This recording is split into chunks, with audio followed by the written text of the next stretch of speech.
The sun was salmon and hazy in the west. Dodong was thinking of telling his father about his plan to marry Taeyang when he got home. He unhitched the carabao from the plow to its shed and fed it.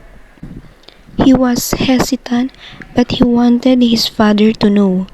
Dodong finally decided to tell him, although his father might refuse. I will tell him, I will tell him. Dodong wanted to marry, however he was only 17. He had pimples on his face and the down on his upper lip was already dark. He was growing into a man. No, he was already a man. Dodong stumbled upon a creek on his way home. As he was walking, he thought of Taeyang, his girl. She had a small brown face, small black eyes, and glossy hair. She was a dream girl to him.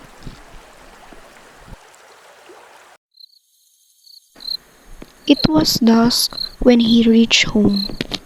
His family had already set the table.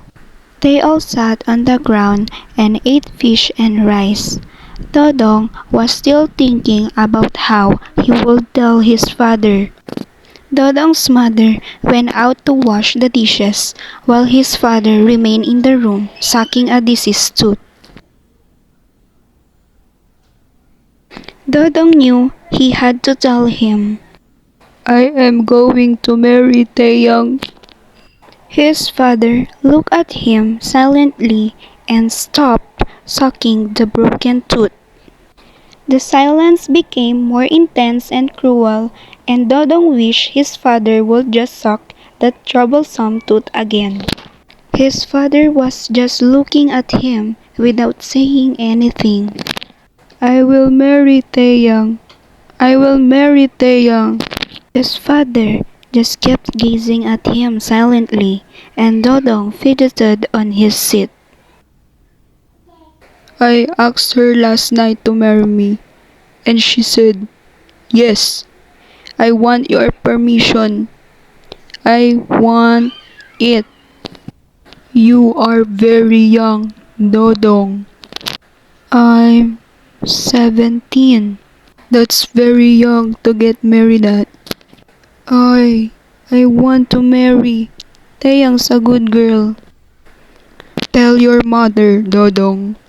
You will let me marry Taeyang? Son, if that is your wish, of course. 2,000 years later. Dodong stood in the sweltering noon heat, sweating profusely. He was still as a tree and his thoughts were confused. Taeyang was giving birth to their first child.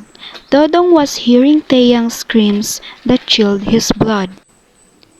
He did not want her to scream like that. He figured that in a few moments he would be a father. Father! Father! I will be a father!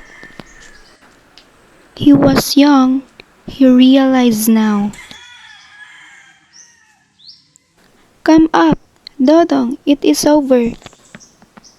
Dodong suddenly felt embarrassed as he looked at her.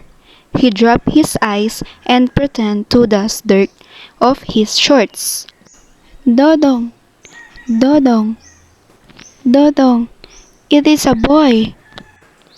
Dodong felt more embarrassed and did not move. His parents' eyes seemed to pierce through him and he felt limp. He wanted to hide and run away. Dodong, you come up! You come up!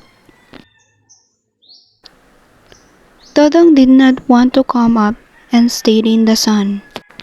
Dodong, Dodong, I'll come up. Taeyang was sound asleep on the papag, with her black hair soft around her face. Dodong wanted to touch her, but he felt that feeling of embarrassment once again. He heard a thin voice, and it pierced him cruelly. he was happy. You give him to me. You give him to me. Blas was not Dodong's only child. Many more children came. For 6 years, a new child came along. Dodong did not want any more children, but they came. It seems like it could not be helped. Dodong got angry with himself sometimes. Taeyang did not complain, but the bearing of children told on her. She was shapeless and thin now, even if she was young. There was so much work to be done. Cooking, laundering, the house, the children. She cried sometimes, wishing she had not married. Although she did not tell Dodong this, not wishing him to dislike her. One night, as Dodong lay beside his wife, he rose and went out of the house. He stood in the moonlight, tired and querulous. He was wondering why life did not fulfill all of youth's dreams, why it was forsaken after love. Dodong would not find the answer. Maybe the question was not to be answered. It must be so to make youth, oh youth, must be dreamfully sweet. Dodong returned to the house, humiliated by himself.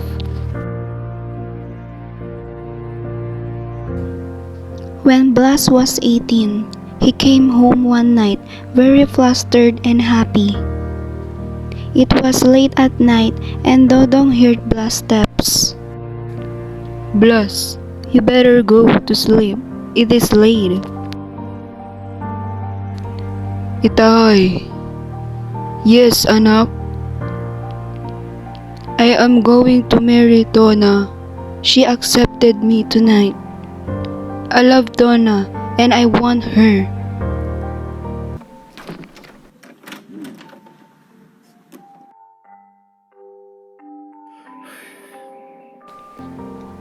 You want to marry Donna? Have you already made up your mind? I will marry Donna. You have any objections, Itay? Son, none. Deep inside, Dodong didn't want Blas to marry at such a young age. However, he was helpless. He could not do anything.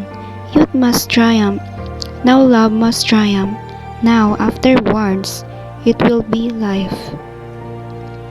As long ago youth and love did triumph for Dodong, and then life. Dodong looked wistfully at his young son in the moonlight. He felt extremely sad and sorry for him.